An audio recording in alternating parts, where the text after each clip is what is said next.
Baik, Assalamualaikum warahmatullahi wabarakatuh. Di sini CGP akan memaparkan mengenai hasil diseminasi tentang modul 1.4A9 aksi nyata tentang budaya positif. Perkenalkan, saya Ridwan, calon guru penggerak angkatan 10 dari SMK Negeri Kiara Pedes, Kabupaten Purwakarta. Di sini saya mencoba untuk memaparkan tentang budaya positif yang agendanya adalah hal-hal sebagai berikut. Yang pertama, disiplin positif dan nilai-nilai kebajikan universal. Berikutnya adalah teori motivasi, hukuman dan penghargaan dan restitusi. Kemudian keyakinan kelas, kebutuhan dasar manusia dan dunia berkualitas, 5 posisi kontrol dan restitusi, yaitu tentang segitiga restitusi. Di sini CGP mencoba memaparkan tentang yang pertama, disiplin positif dan nilai-nilai kebajikan universal. Dalam budaya kita, makna kata disiplin dimaknai menjadi sesuatu yang dilakukan seseorang pada orang lain untuk mendapatkan kepatuhan. Disiplin yang dimaksud adalah disiplin diri yang memiliki motivasi internal. Disiplin diri dapat membuat seseorang menggali potensinya menuju kepada sebuah tujuan mulia, sesuatu yang dihargai dan bermakna. Selanjutnya masih mengenai disiplin positif dan nilai-nilai kebajikan universal. Berikut CGP sampaikan diseminasi yang dipaparkan melalui grup sharing kepada rekan-rekan guru di tempat CGP berada. Bismillahirrahmanirrahim. Assalamualaikum warahmatullahi wabarakatuh. Waalaikumsalam warahmatullahi wabarakatuh. Alhamdulillahirrabbilalamin. Puji syukur marilah kita panjatkan kehadirat Allah Subhanahu wa taala. Salawat beserta salam semoga tercurahkan kepada junjungan kita Rasulullah Muhammad SAW. Bapak Ibu, terima kasih atas kehadirannya di sini. Perkenalkan, saya Ridwan, calon guru penggerak angkatan 10 dari SMK Negeri Kiara Pedes. Kita berkumpul di sini dalam rangka sharing untuk mengenai budaya positif. Ya, tadi di sini adalah modul untuk yang ke 1.4. Nah, di sini saya ucapkan selamat datang di pertemuan grup sharing calon guru penggerak angkatan 10. Kami sangat mengapresiasi kehadiran Bapak Ibu sekalian. Agenda pertemuan hari ini yaitu membahas mengenai budaya positif dalam pembelajaran dan lingkungan sekolah. Tadi Bapak Ibu mungkin juga sudah menyimak dari rekan-rekan kita semua, dari Pak Suridin dan dari Bu Atus, mengenai tentang budaya positif. Nah, ini Bapak Ibu, agenda kita hari ini yaitu mengenai yang pertama adalah disiplin positif dan nilai-nilai kebajikan universal. Yang berikutnya adalah teori motivasi, hukuman dan penghargaan dan restitusi. Selanjutnya adalah mengenai keyakinan kelas, kebutuhan dasar manusia dan dunia berkualitas. Kemudian ada 5 posisi kontrol dan restitusi, yaitu segitiga restitusi. Baik Bapak Ibu, kita sudah sangat sering mendengar istilah disiplin. Dan setelah saya pelajari mengenai modul ini, sebenarnya memang tadi saya sudah mengungkapkan cocok untuk mungkin suatu saat Bapak Ibu ada di posisi kesiswaan atau menjadi wali kelas, karena bagaimana membina atau mendidik siswa dengan budaya disiplin dan nilai-nilai kebajikan universal. Nah, disiplin positif dan nilai-nilai kebajikan universal. Dalam budaya kita, makna kata disiplin Bapak Ibu dimaknai menjadi sesuatu yang dilakukan seseorang pada orang lain untuk mendapatkan kepatuhan. Nah, disiplin yang dimaksud adalah disiplin diri yang memiliki motivasi internal atau dari intrinsik, bukan hanya dari ekstrinsik saja.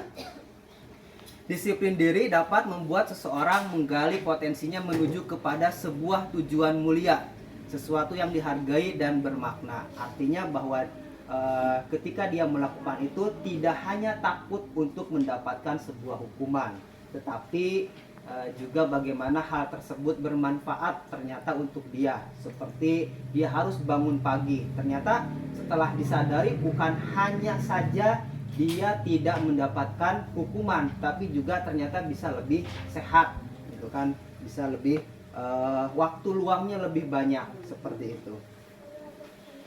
Kemudian bagian kedua masih mengenai disiplin positif dan nilai-nilai kebajikan universal. Makna disiplin positif yang dikemukakan oleh Bapak pendidikan kita, yaitu Bapak Ki Hajar Dewantara maupun ahli pendidikan Dian Negosen, di mana kedua pakar pendidikan ini mengartikan disiplin sebagai bentuk kontrol diri, yaitu belajar untuk kontrol diri agar mencapai suatu tujuan mulia. Nah, tujuan mulia di sini mengacu pada nilai-nilai atau prinsip-prinsip mulia yang dianut seseorang. Nah, kita namakan nilai-nilai tersebut sebagai nilai-nilai kebajikan atau nilai-nilai yang universal.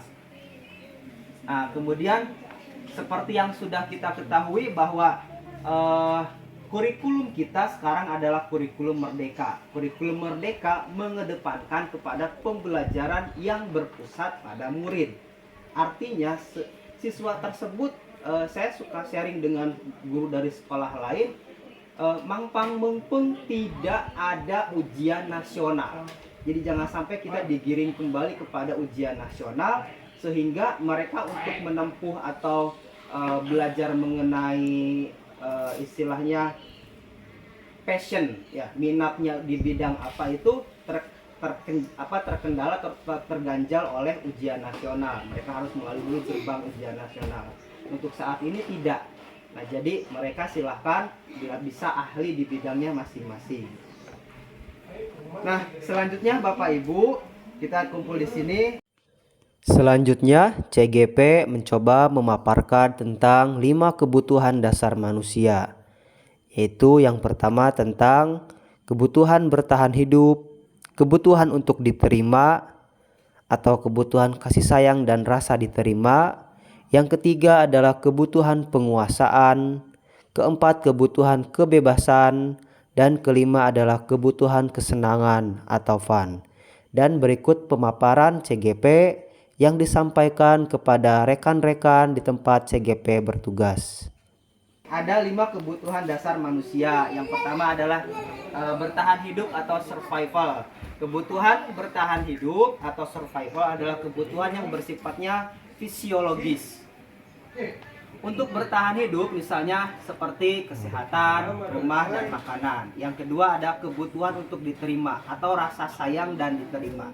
Ya, termasuk ke dalam kebutuhan biologis, kebutuhan untuk disayangi dan diterima, meliputi kebutuhan akan hubungan secara sosial, kebutuhan akan memberi dan menerima dan kasih sayang. Yang ketiga ada penguasaan. Kebutuhan penguasaan atas kemampuan. Jadi anak kadang melakukan sesuatu itu bukan tanpa alasan, tetapi ada alasannya, yaitu memenuhi kebutuhannya. Salah satunya adalah kebutuhan penguasaan. Yang keempat ada kebutuhan kebebasan, ya, atau freedom. Kebutuhan untuk bebas adalah kebutuhan akan kemandirian, otonomi, kemudian memiliki pilihan dan mampu mengendalikan arah hidup seseorang. Dan terakhir ada yang kelima, yaitu kebutuhan kesenangan. Kebutuhan kesenangan atau fun, ya, kebutuhan akan kesenangan adalah kebutuhan untuk mencari kesenangan, bermain, tertawa, dan yang lainnya. Selanjutnya, CGP akan memaparkan tentang 5 posisi kontrol. Yang pertama adalah posisi kontrol sebagai penghukum, yang kedua sebagai pembuat rasa bersalah, yang ketiga sebagai teman, yang keempat sebagai pemantau, dan yang kelima sebagai manajer. Yang pertama adalah posisi kontrol sebagai penghukum. Seorang penghukum bisa menggunakan hukuman fisik maupun non-fisik atau verbal.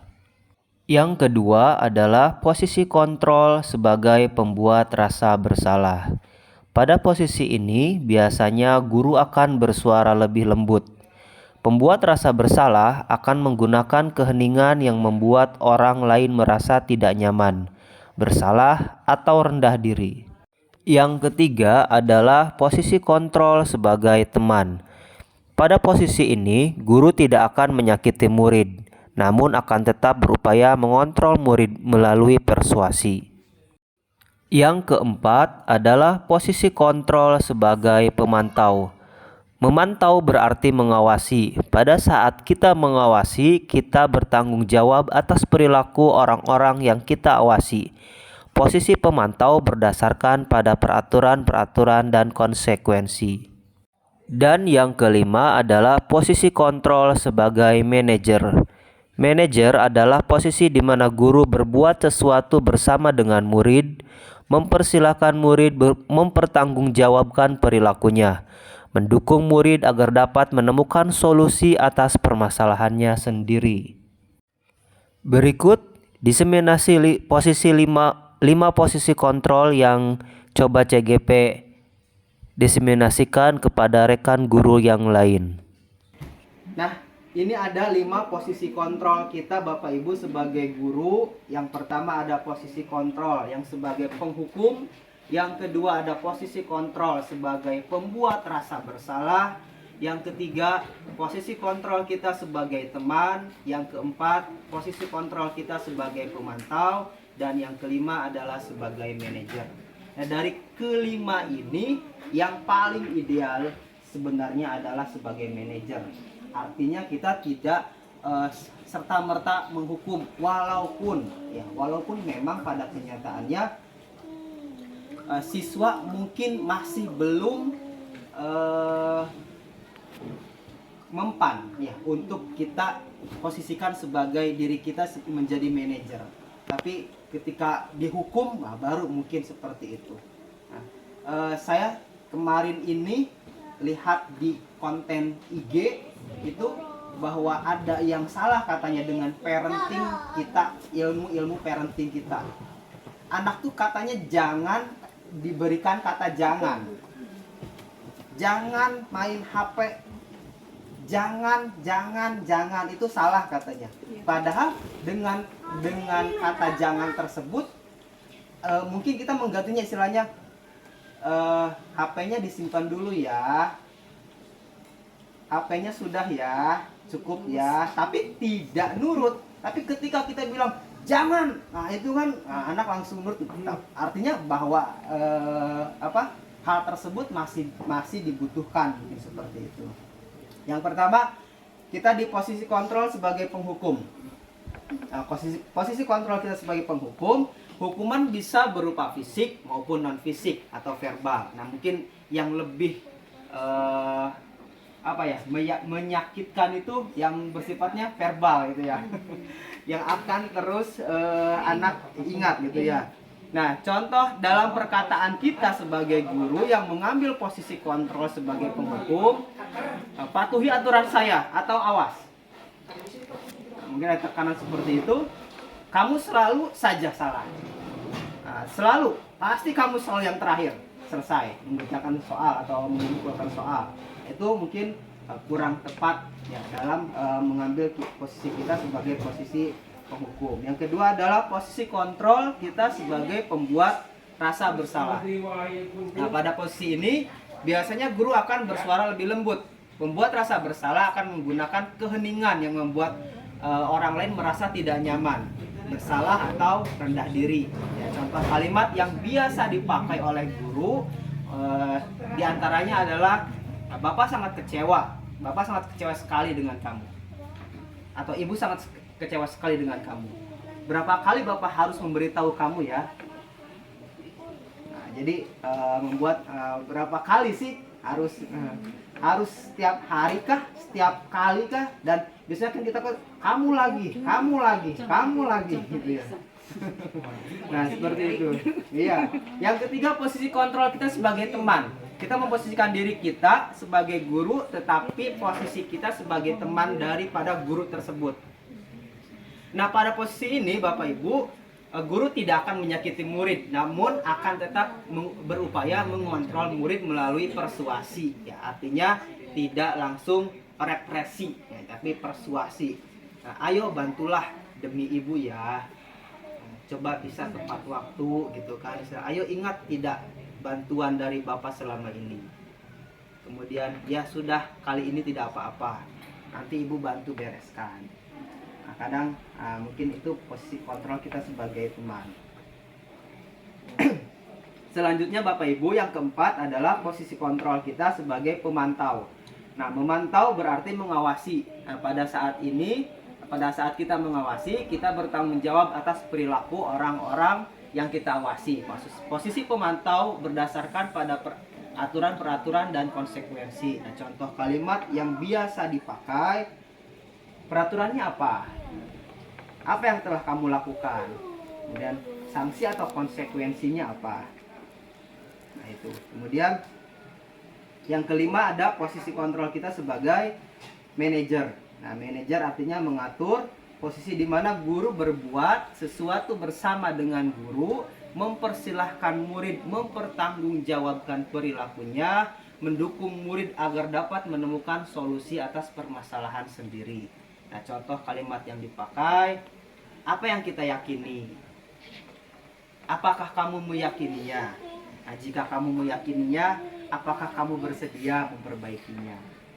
Misalkan kita tahu anak-anak lempar-lemparan kertas di kelas, nah itu kan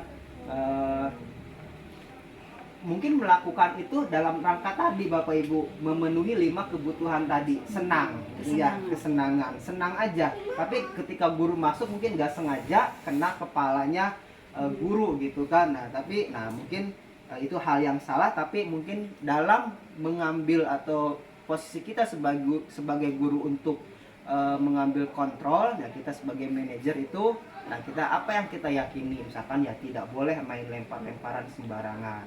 Kemudian apakah kamu meyakininya hal itu memang salah?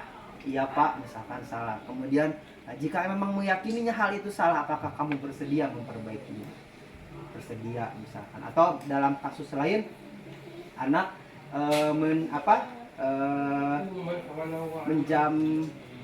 menjambak atau apa ya, menarik baju temannya sehingga kancingnya lepas, copot gitu ya. Akhirnya bagaimana untuk bisa memperbaiki, apakah itu salah? Kemudian bagaimana cara solusinya? Misalkan bagaimana kalau kamu menjahitkan atau membuat kancing tersebut bisa terpasang kembali? Tapi saya tidak bisa menjahit. Nah, ada guru yang bisa untuk mengajarkan kamu. Bersedia kamu untuk belajar bersama? Bisa Pak, bersedia. Nah, itu kan mungkin seperti itu. Jadi anak bisa lebih bertanggung jawab. Sampai di sini mungkin Bapak Ibu, sebelum ke keyakinan kelas, ada yang mau didiskusikan? Selanjutnya, CGP mencoba untuk mendiseminasikan tentang keyakinan kelas, yaitu pembentukan keyakinan kelas atau keyakinan sekolah yang ada di tempat CGP bertugas. Kita lanjutkan dulu ke keyakinan kelas, pembentukan keyakinan kelas atau sekolah. Nah, keyakinan kelas Bapak Ibu, saya sering sharing dengan siswa di kelas bahwa ada tidak Bapak Ibu yang kurang berkenan di hati kalian ketika mengajar? Mereka bilang ada, atau mungkin jangan-jangan saya sendiri gitu ya yang mungkin tidak berkenan di hati mereka gitu. Ada Pak, Bapak Anu, Ibu Anu. Oh oke. Kenapa? Kalau misalkan ngasih tugas suka gini-gini, sebelumnya suka ada kesepakatan dulu tidak? Atau keyakinan kelas dulu tidak? Nggak ada Pak. Oh berarti ya istilahnya kalian tidak salah teuing gitu untuk hal tersebut, untuk protes gitu. Tapi kalau memang sudah ada keyakinan kelas, nah artinya kalian yang mungkin harus memperbaiki diri. Nah, keyakinan kelas bersifat lebih abstrak Bapak Ibu daripada peraturan yang lebih rinci dan konkret. Kemudian keyakinan kelas berupa pernyataan-pernyataan universal. Kemudian pernyataan keyakinan kelas senantiasa dibuat dalam bentuk positif. Tapi seperti tadi, jangan buang sampah atau jangan mengotori kelas. Misalkan bersih itu lebih indah, jaga kebersihan, bersih itu lebih sehat gitu ya. Kemudian keyakinan kelas sebaiknya sesuatu yang dapat diterapkan di lingkungan tersebut. Kemudian tidak terlalu banyak. Biasanya 3 sampai 7 poin Bapak Ibu, supaya tidak anak tidak terlalu banyak mengingat. Ya, ada tahapannya. Jadi tidak begitu banyak. Kemudian semua warga kelas hendaknya ikut berkontribusi dalam pembuatan keyakinan kelas lewat kegiatan curah pendapat. Misalkan seperti, Pak, apakah boleh minum? Boleh, silahkan. Kadang kan anak suka izin dulu ya ke kita, Pak, mau izin minum dulu. Karena udah ada keyakinan silahkan, tapi jangan terlalu vulgar banget, tapi balik badan misalkan dulu untuk misalkan sekedar minum seperti itu. Bersedia meninjau kembali keyakinan kelas dari waktu ke waktu. Nah, ini Bapak Ibu contoh keyakinan kelas. 1. Masuk ke ruang kelas atau mengikuti pembelajaran dengan tepat waktu. Setuju anak-anak? Misalkan setuju. Ada toleransinya tidak? Ada. Misalkan kurang lebih 5 menit. Gitu ya, kurang lebih 5 menit. Misalkan ketika guru sudah masuk, 5 menit kemudian bolehlah kalian masuk. Yang kedua, belajar dengan antusias. 3. Selalu tersenyum. 4. Bijak dalam menggunakan gadget atau HP. Kemudian 5. Boleh minum di dalam ruang kelas. 6. Tidak ada kata-kata ejekan atau bullying. 7. Boleh berpendapat dengan sopan. Selanjutnya, CGP mencoba untuk mendiseminasikan tentang restitusi, yaitu tentang segitiga restitusi beserta dengan cara atau langkah-langkah dalam penerapan segitiga restitusi. Langkah pertama dalam restitusi atau dalam proses segitiga restitusi yaitu menstabilkan identitas, di mana pada tahapan ini guru memberikan pernyataan-pernyataan penguat dari kesalahan-kesalahan yang diperbuat oleh para murid. Seperti berbuat salah itu tidak apa-apa. Kemudian tidak ada manusia yang sempurna dan lain-lain. Hal ini dalam rangka menstabilkan identitas tersebut. Langkah kedua dari proses segitiga restitusi yaitu validasi tindakan yang salah. Pada tahapan ini, guru mencoba untuk memvalidasi tindakan yang salah yang telah dilakukan oleh murid. Kalimat atau pernyataan yang biasanya muncul seperti, padahal kamu bisa melakukan yang lebih buruk dari ini ya. Atau kalimat yang lainnya seperti, kamu pasti punya alasan mengapa melakukan hal itu, dan lain sebagainya. Hal ini dalam rangka untuk memvalidasi tindakan yang salah. Dan tahapan ketiga dari proses segitiga restitusi yaitu menanyakan keyakinan. Hal ini bertujuan untuk guru menanyakan keyakinan atau nilai-nilai kebajikan universal yang mereka yakini. Pada tahapan ini, kalimat yang biasa digunakan seperti apa yang kita percaya sebagai kelas atau keluarga. Kemudian bisa juga seperti apa nilai-nilai umum yang kita telah sepakati, atau bisa juga kata-kata atau kalimat yang lainnya. Hal ini dalam rangka menanyakan keyakinan yang telah disepakati. Berikut CGP mencoba untuk mendiseminasikan tentang keyakinan tentang segitiga restitusi kepada rekan guru yang lain. Selanjutnya Bapak Ibu ada restitusi atau segitiga restitusi. Nah, yang pertama langkah segitiga. Sebenarnya restitusi ini sudah kita jalankan Bapak Ibu, mungkin termasuk saya, tapi hanya namanya saja yang kita tidak tahu gitu ya. Kita tuh sudah ada tahapannya gitu kan. Yang pertama menstabilkan identitas, yang kedua validasi tindakan yang salah, yang ketiga menanyakan keyakinan. Nah, dari ketiga ini apakah kita sudah melaksanakannya? Sebenarnya sudah. Hanya yang mana sih yang masuk ke stabilitas identitas itu? Yang mana sih yang termasuk ke dalam validasi tindakan yang salah itu? Nah, yang mana sih yang termasuk ke dalam menanyakan keyakinan? Mungkin kita tidak tahu istilahnya saja gitu, seperti itu. Nah, yang pertama seperti menstabilkan identitas. Nah, berbuat salah itu tidak apa-apa. Tidak ada manusia yang sempurna. Saya juga pernah melakukan kesalahan seperti itu. Nah, kita bisa menyelesaikan ini. Nah, Bapak Ibu tidak tertarik atau mencari siapa, tidak bermaksud lah gitu ya mencari siapa yang salah, tapi Bapak Ibu ingin mencari solusi dari permasalahan ini. Nah, kamu berhak merasa seperti itu. Apakah kamu sedang menjadi teman yang baik buat dirimu sendiri? Ya. Selanjutnya, validasi tindakan yang salah. Padahal kamu yang melakukan, kamu bisa melakukan yang lebih buruk dari ini, lebih fatal dari ini. Tapi mungkin kamu masih punya ya kontrol atau rem tadi. Kamu pasti punya alasan mengapa melakukan itu. Misalkan ya anak bertengkar gitu ya, berantem di kelas itu kan kenapa? Apakah misalkan pulpennya diambil atau merasa orang tuanya kadang mungkin diejek gitu ya. Ya anak kan bukan tanpa ada alasan lah seperti itu. Selanjutnya, kamu patut bangga pada dirimu sendiri karena kamu telah melindungi sesuatu yang penting buatmu. Kamu boleh mempertahankan sikap itu, tapi kamu harus menambahkan sikap yang baru. Selanjutnya, yang ketiga, menanyakan keyakinan. Nah, apa yang kita percaya sebagai kelas atau keluarga? Nah, apa nilai-nilai umum yang kita telah sepakati? Apa bayangan kita tentang kelas yang ideal? Misalkan tidak ada bullying, tidak ada ejekan, sehingga anak tuh nyaman berada di kelas tuh, belajar secara nyaman.